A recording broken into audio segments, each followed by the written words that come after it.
What's going on, everybody?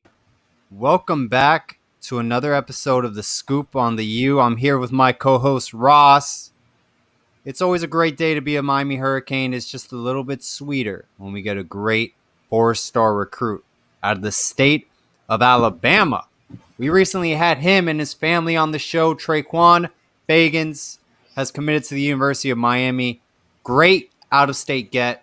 I think this is the second highest rated recruit we have, and actually the second highest rated cornerback because Kamari Rogers is the highest rated recruit and cornerback. Correct me if I'm wrong, Ross. I believe you're correct, Paul. I do believe you're correct. So, hey, I think that says a lot about Travaris Robinson. Oh, yeah. The T-Rob effect is real. It is 100% real, and I hope fans are really getting a chance to absorb the difference between what we're seeing now and what we would have seen at this time last year and the year before. Yeah, both Kamari Rogers and Traquan Fegans are out-of-state recruits. I don't think we land either of them, honestly, if Travaris Robinson wasn't on the coaching staff. So huge shout out to him, DeMarcus Van Dyke. Ross, why should we be excited about Traquan Fegans committing to the University of Miami? The simple fact, Paul, that we went into SEC country and we pulled an elite recruit is a big deal. It really is a big deal. This is a 6'2", 180-pound cornerback. The type of cornerback we simply have not been able to really get lately, especially of his caliber. Height, speed, skill, strength. Paul, we haven't had a starting cornerback at 6'1" or over since 2015, Ladarius Gunther. It's been that long. Why do you think we're going after this profile more? Why did it take so long? Yeah, that's a great question. I don't know if it was a refusal to adapt to the new age of the spread offense era, but what we're doing now is what we're seeing the elite schools do, Paul, adding length, athleticism, and overall skill to the secondary. I remember you told me something, and you actually asked Traquan when he was on our show about this.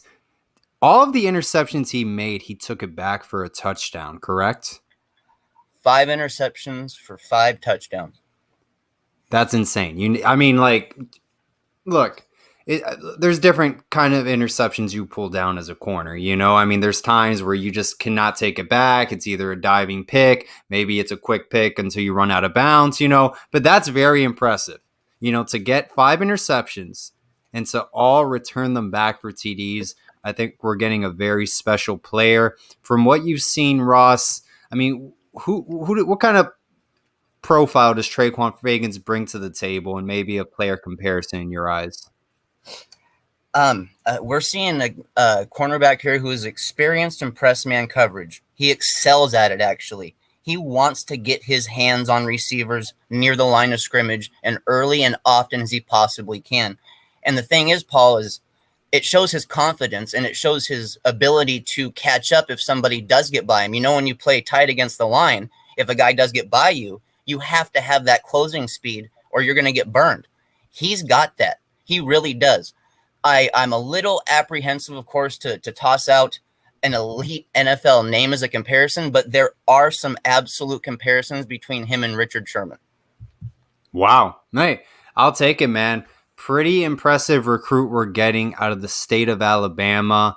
And I think we're just going to get the ball rolling after that. Before Traquan Fegans, we also landed, who I'm very excited about, Isaiah Horton, 4-star wide receiver out of the state of Tennessee. He picked Miami over Tennessee. What I love about Isaiah Horton, he is a deep ball threat. He is that X factor. He has a great wingspan. He has great hands. Check out his film. He has a ton of one-handed catches. These are things you cannot teach.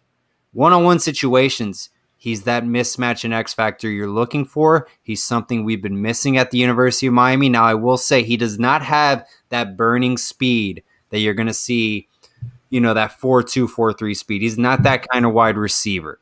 Okay, he's not going to burn you with your speed, but he's going to win jump ball situations. And I also think he's a key threat to have in the red zone as well. Ross, what do you see in Isaiah Horton?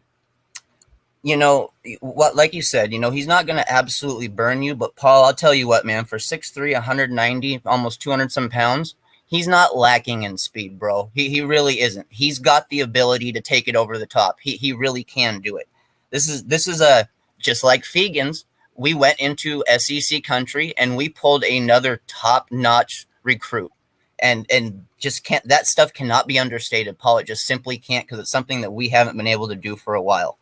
This is a mix of height, speed, at a level that we really haven't seen coming in lately at Miami, honestly, Paul. We haven't seen this mix at wide receiver lately. We've seen some guys that were fairly similar, but to me, Horton offers more of that than any guys that we've brought in recently. I agree. I don't think we've hauled in a receiver like Isaiah Horton since I could remember. He kind of like okay, I'm going to throw out a name here. If I'm crazy, just let me know. I see a little bit of Amon Richards. A little bit, just a sprinkle of it. Yeah. I mean that the deceptive speed. Yeah, Yeah, a sprinkle of it. I can't like I see a little bit of Amon Richards and Leonard Hankerson. If I'm comparing University of Miami players, help me out in the chat as well. Who you guys think Isaiah Horton reminds you of from past University of Miami players? But he's a recruit we really haven't gone after in a while at Miami. Here's a little stat here that impressed me quite a bit from his last season, Paul. He averaged 20.4 yards per reception at his height, and his mix of like I said, the height and speed. That's where you get guys who can average that 20 plus yards per reception in high school. He's got the ability to do it even at a higher level this upcoming season.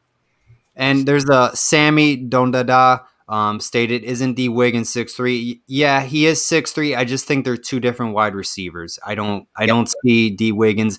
I see him as a deep ball threat. I just don't think he has great hands. I don't think he's a jump ball situational wide receiver in the red zone. And I think Isaiah Horton is a better athlete. He has a longer wingspan. He has better hands. And I think I view him in the red zone, utilize him on fade routes, jump ball situations, post routes. And I think he's going to win a lot of one-on-one matchups. And throughout his highlight film, it is a highlight film, but they even double team him. And he still will catch the football over two defensive backs. The guy's got hops. He's very athletic, very impressive receiver. Huge win for Miami. He held offers from Alabama, Florida, Arkansas, Tennessee. He was evaluated as an SEC player, and Miami grabbed a great get. Paul, I think a lot of what Canes fans were hoping they would see from D. Wiggins, I think that's what we're going to end up seeing from Horton. A lot of the hopes and dreams we had for Wiggins that haven't materialized or didn't materialize at all so far, Horton offers those things, and he offers them at a higher level. Simply put, it's just a higher caliber player at wide receiver. And people in the chat are saying Lawrence Cager. I think that's what we wanted Lawrence Cager to be at the next level. I think there were a few injuries that he had that really hampered his career, and the offense that we had applied him in with Mark Richt's offense really kind of hampered his career a little bit. And I think he was able to play a lot better at Georgia, because his last year he really did a nice job at Georgia and ended up having a nice role with the New York Jets this past season. I believe he's still in the organization, could be wrong, but that's a fair comparison with Lawrence Cager. I think they have a similar profile. Cager's just got a couple inches on him, but that's a nice comparison. Yeah, I definitely think Horton's got more top-end speed than Cager does, but as far as the jump ball ability and offering that elite ability to actually go up and get the ball and compete for those jump ball passes, Paul, that's something that we've had not much success in at all lately. No, exactly. We've had no red zone threat whatsoever, and maybe this could, and a deep ball threat as well. We've had no deep ball game the past couple seasons. Maybe this can really, we'll see what happens. Let's get him in pads. Let's see when he's at Hard Rock Stadium, how's he playing. So I think it's a great addition to the program. Nothing's official, so let's pen to paper. But let's see him in the orange and green, and I'm excited to see what Isaiah Horton can do. Ross, I wanted to break down all of the cornerback commits we have so far. Kamari Rogers, Traquan Fagans, Chris Graves. Why is Traquan Fagans a little bit different from the other two? I think the physical nature at the line of scrimmage, Paul. While these other guys, Graves likes to do it too. Don't get me wrong, but the body type and the length that Fegans offers while being able to do that press coverage on the line of scrimmage, that's something that we just haven't had, and that's something that is unique to this class still. Graves is going to offer some pressure on the line of scrimmage, but Fegans is going to do it in a different way. You're going to see two different cornerbacks when it's all said and done. I agree. I think Traquan Fagans, he's not a burner. I think Chris Graves is your burner in that class, for example. He's the one you can utilize at wide receiver, punt return, kick return, cornerback. He's your specialist there. I think Traquan Fagans is your physical corner. I actually, I like him on the inside, believe it or not. That physicality. I like that. I really do. I'm not saying that's where he's going to be his ideal spot, but I can see him in a role at times, just maybe specific packages to put him in. Doesn't hurt. No, doesn't hurt. And especially with the slot wide receiver position changing in the spread offense era, these aren't just the little 5'8", 5'9" guys going over the middle for 8-yard passes. It's different now. No, 110%. So, Ross, anything else you want to add before we move forward from Traquan Fagans and Isaiah Horton? The one thing that I want to touch on Fagans too is that, and this is something that we've also had issues with at Miami recently as well, is he's a dangerous punt returner, Paul. He is a very, very, very capable punt returner. And I want fans to know that there is no doubt about it. He will be on NFL scouts' radars. Absolutely no doubt about it. He has that upside and that physical, the physical makeup that they're looking for in the NFL now. Hey, we had the whole family on, Ross. They all said they all dreamed of playing in the NFL together. Why not, man? Come to the U, play at the NFL, and be a part of a program that produces NFL corners traditionally. Gotta love it, man. The Fagans family, welcome to the University of Miami.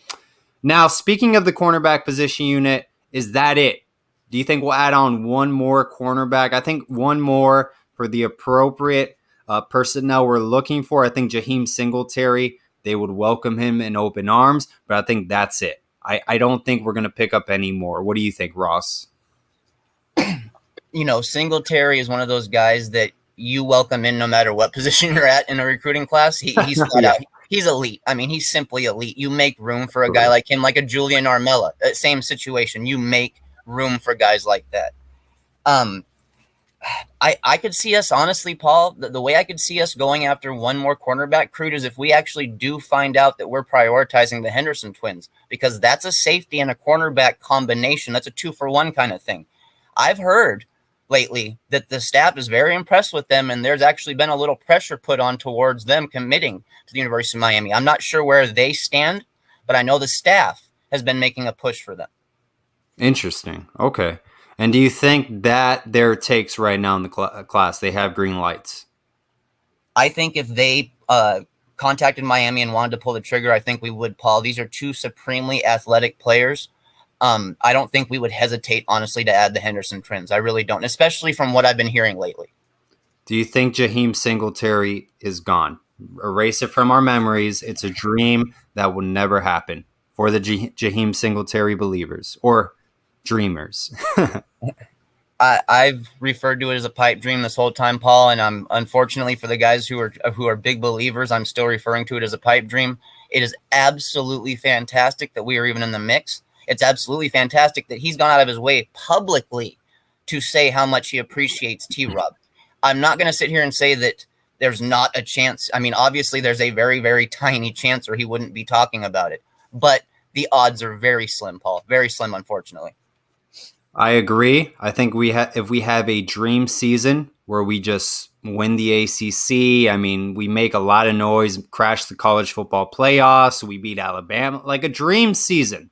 I think we're in a great position. I really do. And Ohio State gets into a messy situation. I think Miami's all in then. But a lot has to come into play for that to happen. And I agree. As of right now, it's a complete pipe dream. Ross, I know you've been engaged. We've had this recruit on our show. We love him. We love his personality. just him as an individual. He comes from a great family. He's good people. Snoop on Mama. He's visiting Miami soon, and well, we're going to be adding offensive linemen, no doubt about it, moving forward. What do you think about the situation with Snoop?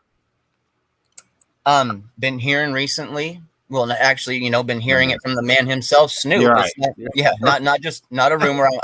I've heard it from the man himself that he has been in touch with Garin Justice recently. There was a little lapse in time where they had some communication, but at this time of the year, that kind of stuff happens. It really does, especially when you're evaluating tons of film.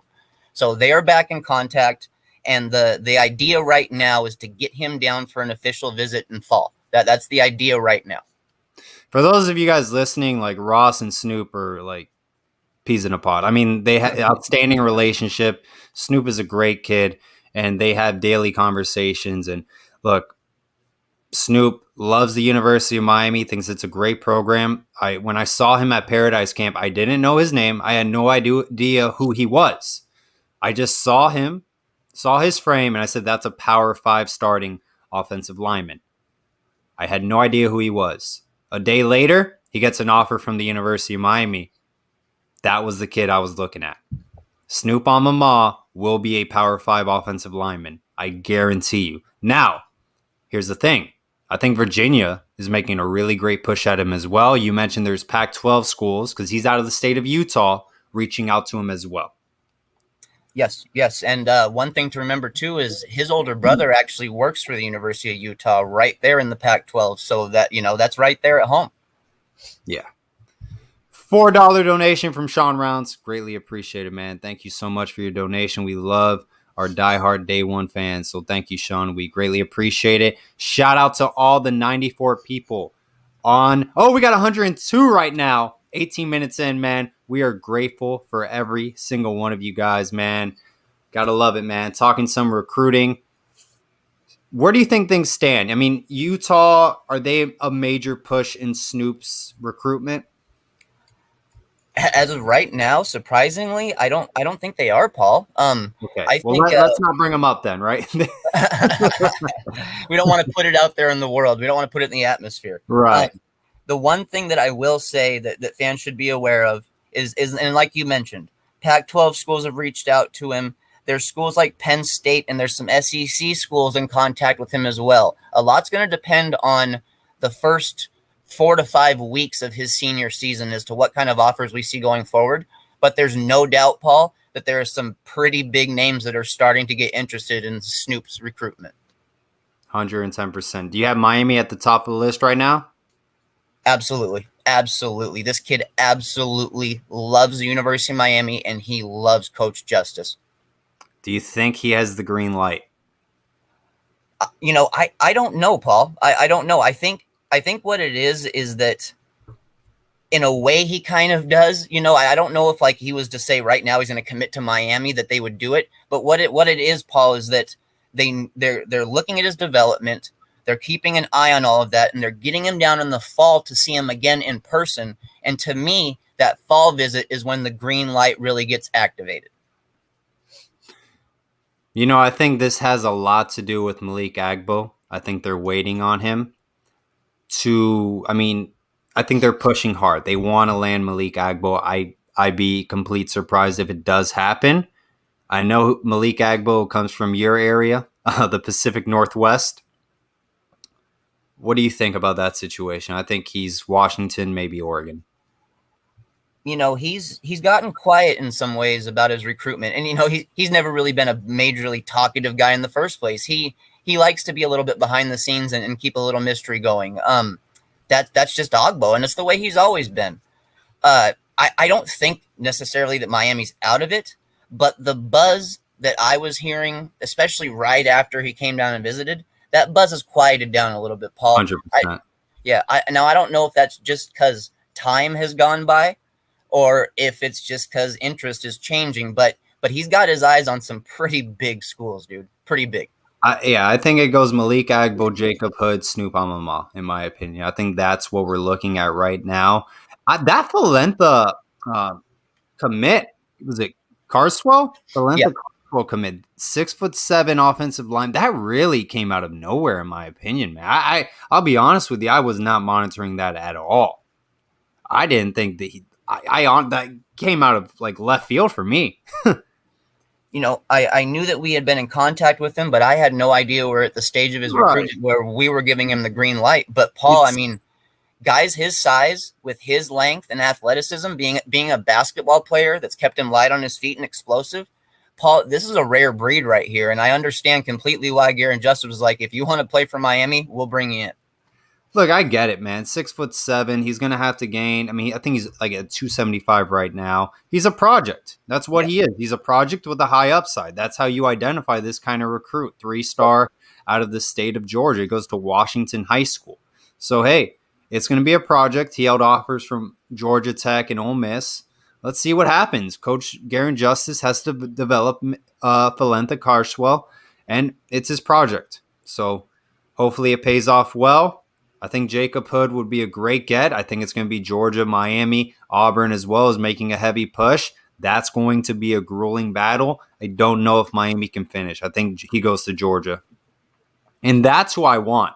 I want Jacob Hood and Sonny Amama to finish off this offensive line unit. And that's call it a wrap. I mean, Paul, imagine adding that just type of sheer physical presence to the offensive line that we can work with for the future. I mean, these are two guys that will come in and be ready to compete in the locker room as freshmen. I mean, these guys are going to come in and be beasts, dude. These guys put in work. They're strong, big guys. Something we haven't seen at Miami in a while. We usually get a little bit undersized at offensive line. No, now we're getting over. We're getting the appropriate measurements to compete at the Power 5 level. We just need to refine a little bit of tools. I understand Snoop needs to work a little bit on footwork. He's very powerful. I think he gets away with his strength at times at the high school level. Just needs to put it together because you can't get away with that in college. Yeah, it's footwork for Snoop. But, him having the Giant Skills Academy right within his family unit, his aunt and uncle doing that. I mean, supreme teaching right there within his family unit. And he's got his whole family, Paul, like you mentioned. They all back him. They all support him, and they're all doing everything they can to make him the best offensive lineman he can possibly be. No, I think he's going to be a really great player. And I think if wherever school he ends up, he's going to be a Power 5 starter. And I think he's going to be given the opportunity to play in the NFL. And I'll stand by it. If I'm wrong, I'll let everyone know. There's a reason we gave him that offer, Paul. There's a reason we gave him that offer after Paradise Camp. You don't see guys like Snoop all the time, and especially with the change that we're wanting to have to the interior offensive line. Like you mentioned, and I want to second it, we're starting to add the size now. If you can't necessarily go out and get the 5-star 6'7" kid, you go out and identify the right project and you work with him for 2 years and you turn him into the starter that you want him to be. Ross, we talked about offensive line unit. We talked about cornerbacks. Wide receiver, I think that's a wrap as well. You have Landon Ibieta on the inside. You got Isaiah Horton on the outside. I think that's a wrap. What other position units do we go from here? Well, we mentioned the Henderson twins. That plays a role still at the safety position. Yep. Kamari Wilson is a name that's being floated around like always, but there's a name that's floated around a lot more recently, Paul, and it's Markeith Williams, the 6'1", 170-pound safety. I want to say he's out of Orlando, I believe. Yep. Let me check. I mean, this is a guy that's got Ohio State, Nebraska, and Miami right at the top. Tall, rangy, athletic. He has to put on some muscle, but at 6'1", 170 pounds, he plays really physical, and he's referred to as the tone setter on their defense because of how physical he plays. It sounds like the staff has really, really started to like what they've seen from Markeith Williams. Gotta love it, man. Out of Orlando, Florida. We haven't landed anyone from South Florida. We missed off on Daughtry Richardson, Daniel Leons. Do you think that's a bad thing? It's an odd season. We've talked about it before. Very odd. It's very odd. Yeah. Everything that happened with COVID the year before, and then not having a ton of talent in South Florida in the first place this year, it hurts. I mean, you want to always get the guys that you do prioritize in the area. But we saw early in this recruiting cycle, Paul, that we were willing to go outside the state or outside the South Florida region to find the guys that we want. Yeah, absolutely. Like I agree, man. It's a strange season. You know, look, you got to land your Alfonso Allens. We're talking about safeties right now. I mean, I think that would be a great get. He's down at Miami Central now. He's closer. He's in Dade County, not in Broward. You know, maybe that can work as a pipeline. Dachi Richardson, did not pick Miami, which sucks. I think he's the best offensive lineman in Miami-Dade County. Julian Armella is the best in South Florida. We've had Elijah Miller on this show, Miami Central offensive lineman. He loves the University of Miami. It's tough. It really is tough. I always like to land local guys, especially in Alfonso Allen, but it's an odd season, and hopefully these out-of-state recruits do pay off. And Markeith Williams out of Orlando, he's a safety we can go after as well. And Kamari Wilson out of IMG, I think that's a stretch, honestly. I think he has a great relationship with Travaris Robinson. I just think, the top dogs, Alabama, they want him. Yeah, it's going to be tough to get Kamari Wilson. But, Paul, I got a question for you, man. We're talking about all these units, and we're talking about everything. Where are we going at linebacker now? What we're focused on the same guys we talked about the whole time after Medlock, or what do you think? Yeah, I mean, linebacker is a position unit that's, I'll be honest, the evaluation there has not been my favorite. Medlock, his measurements fits the 4-2-5 defensive scheme. He is very technically sound. He has a great football IQ. He's very athletic as well. You don't see a linebacker with, I would say, that technically sound good all around. He's a great tackler as well. Very fundamental in the game of football. I think it'll be a smooth transition to college. I just don't think he's going to be, that elite middle linebacker, for example, we've had in the past. Your Jonathan Vilmas, DJ Williams, your Denzel Perrymans. I don't think he brings that kind of boomstick mentality that, your Colin McCarthy's, your Dan Morgan's, the traditional University of Miami linebacker. I think he's more of an inside linebacker who you're going to utilize against a spread offense. I think that's where he fits well, and that's why we took him. Not my favorite pickup of the class. I'll take, 3-star out of state. I don't think we've been evaluating well, and I think Manny Diaz, I think the main priority is Wesley Besaint. That's great, but that's it. We missed out on Demario Tolan. I think Omar Graham Jr. is a better take than Medlock. I'll stand by it. I'll agree with you. I'll stand right next to you on that one, Paul. Absolutely. And especially in terms of offering that physical aspect at linebacker, that boomstick, Now, do you think that since we landed Medlock, is that even more pressure to land Wesley, or does that kind of give us a little more range? What do you think? That gives us a ton of pressure to land Wesley Besaint. If we lose Wesley Besaint to Florida State, I mean, that's awful. They're taking over. I mean, they're making a lot of noise in recruiting then. A lot of noise. Yep. And they're entering Miami-Dade County, which is what Jimbo Fisher did so successfully. He was very good in landing a lot of great players from Miami-Dade County.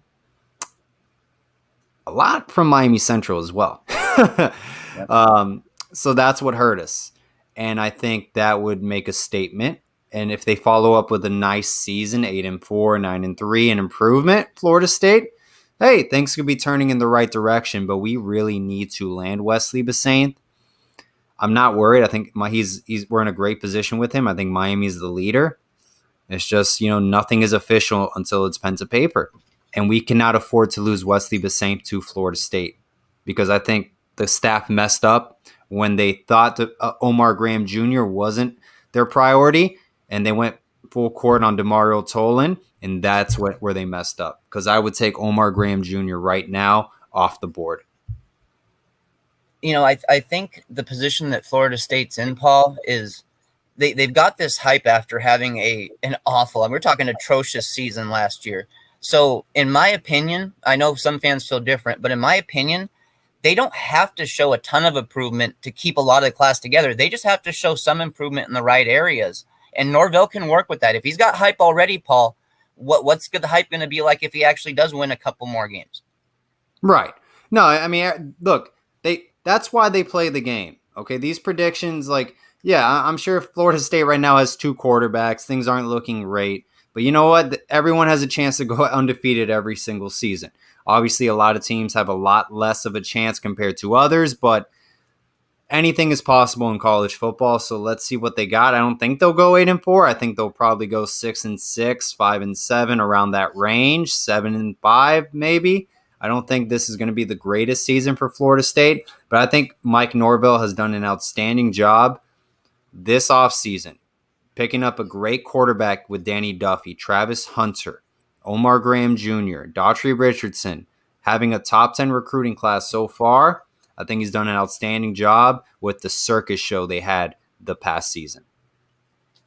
Yeah, I agree completely, Paul. I think honestly, 7 wins could help them keep quite a bit of this class together. Like I said, I don't think it takes a lot. 8 wins, they sneak up and they get 8 wins.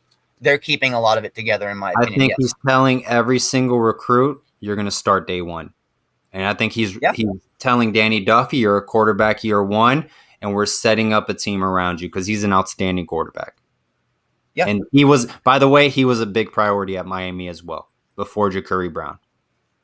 Yeah, AJ Duffy had us in his top schools. Did I say Danny Duffy? Oh, yeah, AJ Duffy. Yeah. Why did I say Danny Duffy? God, it's all good. I think there was a baseball player named Danny Duffy. All right. So Ross, you know, I'm not happy at all with the linebacker position unit, the way we've evaluated it. I haven't been happy under the Manny Diaz tenure. I think we've done an awful job, and I think it's hurting us. Any linebackers you see, do you think Wesley Bissainthe, that's it? It's a wrap. We're going full court press. Anyone else you can think of? You know, I think in the sense of full court press, you know, it's very real with Wesley, but there is some buzz and there is some rumors that there might be a little life with Avian Rice in this staff as well as a secondary option for us if we were to possibly miss out on Wesley. Now, don't get me wrong. We miss on Wesley. That's a major problem. But at least there's a couple guys on the outside that might offer some upside. But Paul, missing on Wesley, we won't be able to find a guy of his caliber to replace him with. And that's just the way it is, unfortunately. Yeah, Avian Rice is an interesting recruit. I believe he attends Dunbar High School out of Fort Myers, Florida. His cousin is Renaud Smith, class of 2023, recruit to look out for. Coach Becky's speaking with him day to day. Great kid. We interviewed Avian. He told us he was transitioning from safety to linebacker. He holds offers from Rutgers, Maryland, Miami, tons of schools. He's a Power 5 player, and a lot of schools are gaining a lot of interest in him because they see him at the linebacker position unit instead of safety. And I think ultimately you can utilize him at striker. You can utilize him at linebacker. He's an athletic linebacker as well that fits the 4-2-5 scheme that Manny Diaz is trying to cater to at this position unit. So I think Avian Rice is a name to keep in back of your pocket if things go south with Wesley Bissainthe. Yeah, absolutely. That ability that he already has in the background, he already has at safety. Being able to utilize that at linebacker is very intriguing in the spread offense era now. It's very intriguing, and he's got very fluid hips, change of direction. He's athletic, like you mentioned. And he seems, from what I understand, sounds like he's picking up the linebacker position pretty quick. Anything we didn't mention, Ross, before we wrap up the show today regarding recruiting that you wanted to touch up on? One guy that we didn't touch base here, in one position we didn't touch base is tight end, Paul, and we're on Jaleel Skinner. You know, that is yes. He is Canes fans. He is an absolutely incredible football player. I hesitate to even say he's a tight end. He is an offensive weapon, period. An elite offensive weapon. He's down at IMG now. I know that can make some people feel a little iffy about things. I still think we're in a great position to get Jaleel, and he is by far the priority. What do you think, Paul? I mean, do we even really have a plan B at tight end anymore? Yeah, and I mean, Jaleel Skinner is the priority. We're going to go full court press with him. There's no one else we're looking at. Look, the great thing that's on our side is that Coach Fields is his primary recruiter, and he's an ace recruiter. He's a damn good recruiter. So if he wants something, he's going to get it. Alabama likes him. Florida State likes him. Florida State's quarterback, A.J. Duffy, is the quarterback at IMG Academy who's going to be throwing Jaleel Skinner passes. So keep that in mind. He's going to be in Jaleel Skinner's head. So it's between Alabama, Miami, and FSU. Everyone brings something to the table. Alabama is the reigning national champions. Nick Saban is arguably one of the greatest college football coaches of all time. It's the Alabama Crimson Tide. Miami has Stephen Fields, Coach Fields, as their ace recruiter, who's done a tremendous job. He's probably one of our best recruiters on staff, him and Travaris Robinson. And Florida State has A.J. Duffy as their quarterback at IMG, who's going to be throwing him passes. So that's going to be a slugfest. I'm honestly not sure who pulls out with the win, but I think it's Miami-Alabama battle right now, and Florida State is on the outside looking in, and they have a lot of work to do. You know, one thing that we'll be able to offer him, and due to the fact that he's such a versatile weapon, is we'll be able to turn around and say, you can get snaps early in your career at Miami. The early PT will be available. Guys like him, you get onto the field. You find ways to use them. No, 100%. Jaleel Skinner's a day one starter. He's an instant impact player. He starts over everyone, hands down. This is a game changer. I think this would be a high impact player at the next level, and Miami really needs to land him. If not, they're going to miss out on a great talent. You think he comes in right away and bumps Arroyo, huh? Oh, yeah. No, I think he's starting right away. Okay. Right away. I think Arroyo's number 2. I'll stand by it. Yeah. I mean, dude, like I said, this is an elite offensive weapon. We're talking about possibly being able to use somewhat like a Kyle Pitts. If we do this right, he could be somewhat of that kind of a weapon. No, I 110% agree. No, someone in the chat said he can play wide receiver at the next level. He's that good.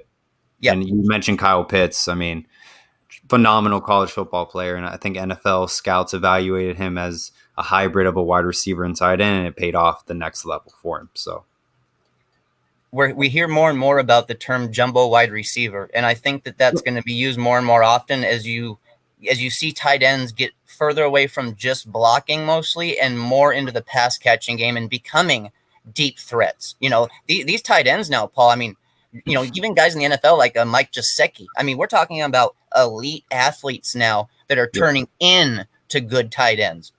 The tight end position in a spread offense ultimately has turned into a hybrid between a wide receiver and tight end who has powerful, big measurements and is a great athlete and can really just overpower anyone who covers him.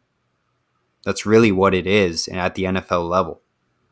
It's that X factor measurement. You're not going to get an undersized tight end at the NFL and succeed. It's very rare. Now you see tight ends that are 6'3" and over, freak athletes that are huge, have great hands, and are just X factors on the field. Mismatches. You got to be athletic to play tight end now, Paul, and especially if you've got dreams to play in the NFL. Now, don't get me wrong. There are third string tight ends that are more capable of blocking than they are catching. Those guys will always have a role, but they're not going to be the main guys. They're not going to be prioritized, and they're not going to get paid the big bucks. The guys who are going to get paid the big bucks are guys who are catching passes. Listen, man, recruiting is going to get very interesting. We didn't even mention Shamar Stewart this show. I cannot wait. By the way, that recruiting battle, you think Jaleel Skinner is going to be crazy. That one's going to be insane. Miami's in the lead right now. Georgia's going after him. Ohio State as well. Another slugfest is in play. Think about this, Canes fans. We land Jaleel Skinner, Shamar Stewart, Markeith Williams, Snoop Mama, Jacob Hood. Those are 5 game-changer players you're going to have starting at the University of Miami or any college football program wherever they go. I guarantee you it is quality over quantity. And we're having a class that's locked in compared to jumping ship a week or two before signing day. Ross, anything else for the good people you want to announce? I think we covered pretty much all that's going on right now. You know, as far as everything going forward with recruiting, Canes fans, we're going to have to battle versus the best if we want to get the best. So expect some wars with some absolutely elite colleges. It's going to be that way while we go for elite talent. Gotta love it, man. Gotta love recruiting and gotta love the University of Miami. Hope everyone has a great night. Thank you to the 120 people joining us on the fly. We didn't even announce the show. We go live, we talk Canes football, and we have a great time doing it. Go Canes. Take care. Go Canes.